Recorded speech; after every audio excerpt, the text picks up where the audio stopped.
नमस्कार मंडळी, आज माझ्या आईनं गावाकडं भाजीपाला दिला या. अडीच माशाच्या शेंगा दिल्या त्या बघा. परत सिमला मिरची दिल्या, पावट्याच्या शेंगा दिल्या त्या, परत कोथिंबीर दिल्या हिरवी हिरवी गार, परत वांगी दिलेत बघा. वांगी कशी दिल्या ते छोटी छोटी वांगी आहेत. टॅमॅटो, दोडका, परत हे बिस्किट दिलेत,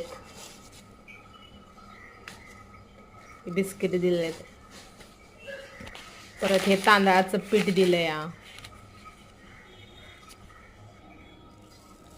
परत ही मूग दिलंय मुगाची भाजी बनवायला, ही हरभऱ्याची भाजी दिल्या.